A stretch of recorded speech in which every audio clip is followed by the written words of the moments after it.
Most people spend their entire life trying to get more money or chasing money, and they don't even know what money actually is or how it's created. And if you don't learn the mechanism behind it, you'll keep trading time while other people build repeated systems and create wealth. Today, the goal of the video is to show you exactly how money is actually created in the real world. This is not going to be motivational advice. This is not going to be vague financial tips. This is going to be real core information. This is real economic mechanism behind money. Now, this is part of a 4-video series where I explain how money is actually made and how you can apply it for yourself.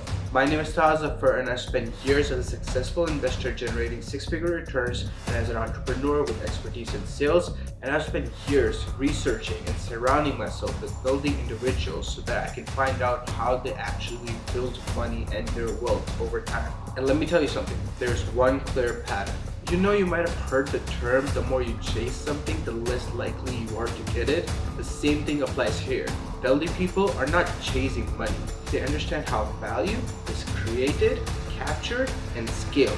And by the end of this video, we will go over all 3 of these systems. Now, there's one lie that all of the general masses believe, and if you see in your surroundings, I can guarantee they all feel the same way. And that belief is simple. Money is earned by working hard, working more, grinding. I want you to really think about what that belief creates. If you believe money is earned by working, then your strategy is pretty obvious. It's predictable, and successful, wealthy individuals use that predictability against you. You try to work more hours, you chase promotions, you push harder, you grind longer, but eventually something happens. You get capped. You can be a genius developer or a genius finance guy, but if you're working under a paycheck, you are going to get capped. A business has to business, and time has a ceiling. Even if you're working 80 hours a week, you still run into limits. Your energy, age, health, and you have a life to live. You have responsibilities. You have a family. So your income becomes trapped. Not because you didn't work hard, but because your entire strategy was built on the wrong assumption. Now, when you understand this one thing, which is money is created by value creation. When you understand this, your mindset changes. Money is not a reward for effort. Money is a receipt for value delivered to someone else. When someone pays you, they're paying because something valuable happened for them. You did something that generated them value, and that value can take many forms. Let's go over them. You might save someone time. It is an age-old saying, time is money. You might reduce someone pain or frustration. Do you know how many businesses have grunt work and people hate doing that grunt work? And the businesses have to pay employees, educated graduates, their full salaries to be doing that grunt work that nobody wants to do and is pretty useless. Well, if you can come up with a way to reduce that grunt work, the business save money, the employees don't hate their job anymore, and you create wealth. Across the board, everyone's a winner. Now, another thing you can do is you can increase someone's revenue. And it's pretty understandable. If you're creating someone money, you're gonna get your share. No smart person is gonna risk you not being happy. Another way to create value is lowering risk. This works especially well at bigger scales. Huge corporations, huge investors, they wanna lower their risk. If there's a problem that has a 10% chance of costing them $5 million, they will happily pay you $50,000 to reduce that 10% chance to zero. Because when you're dealing in such a large scale, you don't want risk and you don't want hassle. Another way to generate value is improving status. If you can improve the status of someone or a business from where it is to a step above, make their brand perception be more fancier, more luxurious, more valuable, more trustworthy, people will pay for that. Now, another way is to create convenience for a business or a person. There's a restaurant and they have to drive out to get inventory and come back. Well, if you can cut that extra effort for them, they're willing to pay for that.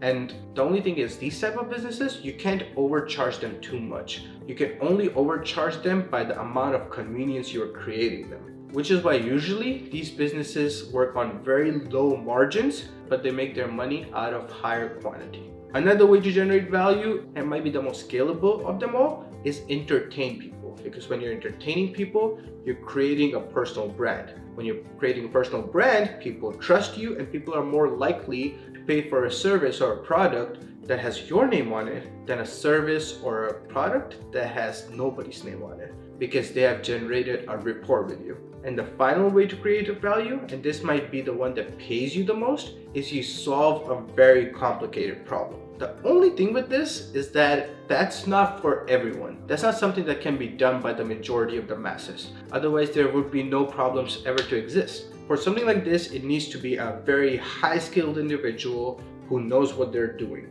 Now, I want you to realize something in all of these. The underlying rule is always the same. Money is created when value is created, not when effort is spent. Now, we've discussed how value is created, but there's another part which is very important, and most people don't think about it until it's too late, and then they give up because of this one thing. And this one thing is value capture. Because creating value and capturing value are two completely different things. Value creation means producing something useful. Value capturing means you actually get paid for that usefulness.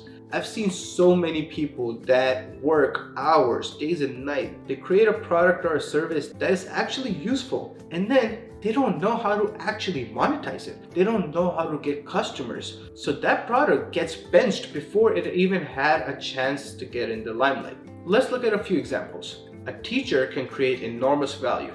They're giving educations to the future generation. A nurse can create enormous value, saving lives. Even a customer support worker can create value every single day because they're solving problems. But if the payment structure is capped, then their ability to capture income is capped too. So the real rule has just become clearer. Real money comes from value creation plus scalable value capture. If either one is missing, wealth becomes very difficult. Now, there's actually a simple way to understand how people price value. You can think of value like an equation. Value equals desired outcome multiplied by probability of success divided by time times effort or sacrifice needed. In simple terms, people pay more when four things happen. First, the outcome matters the most.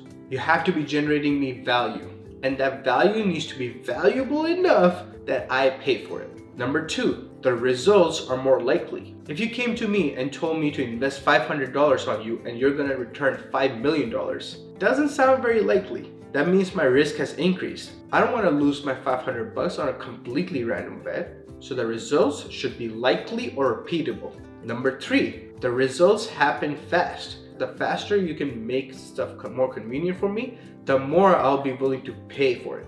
And fourth, it requires less effort from the customer. If you bring me something that takes 50 hours of work from me, and then it creates me some value, well, then it didn't really create me that much of a value, you know? This is why surgeons can charge more than a cashier. A surgeon affects a high stakes outcome. This is why lawyers can charge more than a fast food worker. A lawyer is reducing legal risk. And a consultant can charge a business more than their own employees because a consultant solves expensive problems quickly. So if you want to make more money, you must move upward on the value equation. Solve bigger problems, increase probability of success, reduce time, or reduce effort for the customer. That's where your income is going to increase. Now, we've discussed a lot of different points, so let's simplify the entire process. Money is created through a 4-step mechanism. Step 1, find a problem that exists. This could be a pain, inefficiency, risk, desire, inconvenience, and I almost guarantee you that you can find a problem within your surroundings, within the stuff you're already doing, within the people you're already meeting. Whenever you see someone complaining about something, that is an opportunity of a problem that can be solved. That is an opportunity because it's a problem that can potentially be solved. Take an hour, list down all of these problems that you come across and see which one would people be willing to pay for. Step 2, either hire someone or you yourself create a solution. This solution might be a skill, a product, a service, or a system. Step number 3, ensure the solution produces value. You have to hammer so much value down the customer's throat that it feels dumb for them to say no. Make it save time, make it increase revenue, make it reduce stress, combine them if possible. Step number 4, the customers are gonna start paying for that solution. Money transfers from people with the problem to the people who solve it. That transfer is money creation. And when you understand that, the real question becomes what problems are expensive and what is doable by you. Because expensive problems pay more and they have to be achievable by you and your skill sets. Now let's bring it home. Look at some real examples of what people do right and what people do wrong. Imagine two people. Person A spends 10 hours designing a flyer for a local restaurant. He provided them value and got paid $100. Person B spends 10 hours building a landing page that improves conversion rate by 2%. Person B created a value, had a measurable return. For a business doing real revenue, that 2% increase might generate them $5,000, $10,000, even $50,000 in additional sales. So person B can now charge $1,000 or even $10,000 for that same 10 hours of work. He has the power to negotiate. Same 10 hours, same effort, but completely different values, and therefore completely different money. Let's look at another example. Let's look at economic roles. An employee gets paid for time. A business owner gets paid for outcome. An investor gets paid for allocating capital. And a creator gets paid for attention. Each role is interacting with money differently, and the role you choose is going to determine your income ceiling. Now let's look at entertainment, because this is, in my opinion, the most scalable format of them all. Consider a YouTube video. This one, for example. A single video can generate value by helping someone understand something, improving a decision, saving them time, helping them make money, or just plain and simple entertaining them. Now, if this video reaches 1 million people, that is value delivered 1 million times. The work happened only once. I only created this video once, but the value distribution scaled without too much extra effort from me. And when value distribution scales, money is automatically gonna scale.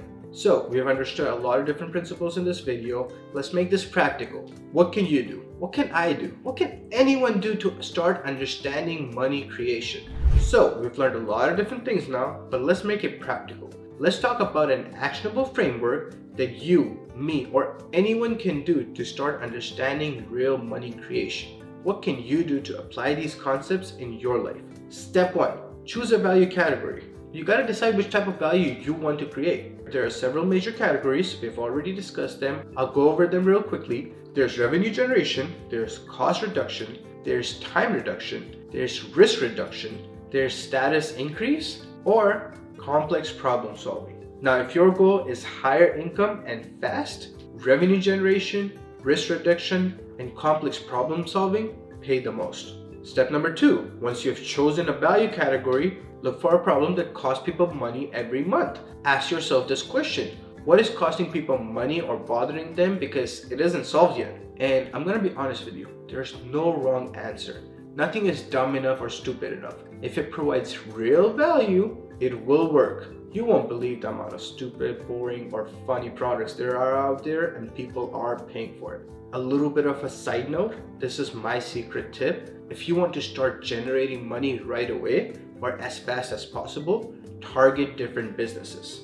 Because businesses who are already creating money are more likely to share some of that in order to create ease or a chance to improve their own business. Step number 3, and this is a very important step, and we haven't even gotten to later steps which are even more important. You have to build a measurable solution. The best solutions produce measurable results. When results are measurable, pricing power increases. You increase conversion by a certain percentage, or you reduce a certain number of hours per week of work for a business. If you're increasing revenue by an average of 5%, or if you're saving businesses 20 hours of work per week, these are measurable results that you can charge more for than being vague, which increases the risk for other businesses and therefore reduces your negotiating power. Step number 4, and this is definitely the most important one of them all. Choose a value capture model. There are 4 main ways people capture value. Hourly work, which has the lowest ceiling, that means you work for someone on an hourly rate,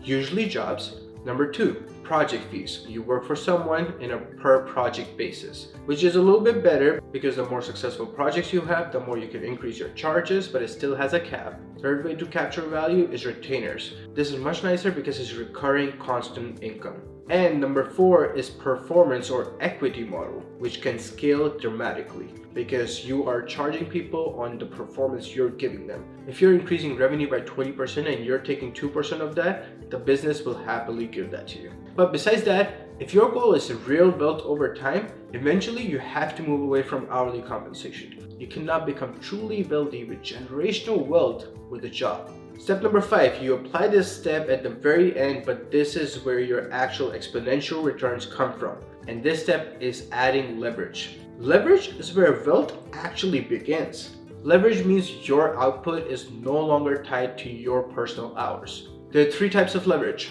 labor leverage, capital leverage, media or code leverage. Labor leverage is building teams and delegating work. So now your input is not required, your teams are doing the work, you just have to oversee your teams. Capital leverage is using money to generate more money. Number 3 is media or code leverage, using media as advertisement to gain more customers, or using code as leverage to automate a lot of the grunt work in your business. And when leverage combines with value, wealth becomes inevitable. Guys, when you truly understand how money works, your mindset changes. You stop asking, how do I get paid more, or how do I work harder? Instead, you start asking, what value do I create and how do I capture it at scale? You stop identifying as someone trying to earn money and you start identifying as someone who builds value systems. Once you do that, you're no longer chasing money, you're chasing value, and money is gonna come running after you without even trying. So now you understand the first principle. Money is created through a simple chain: problem, solution, value, and payment. What are the actual engines that generate income? But this still leaves an important question. What are the actual engines that generate income? In the next episode, I'm going to break down the 5 engines that build wealth: skills, assets, businesses, ownership, and capital allocation.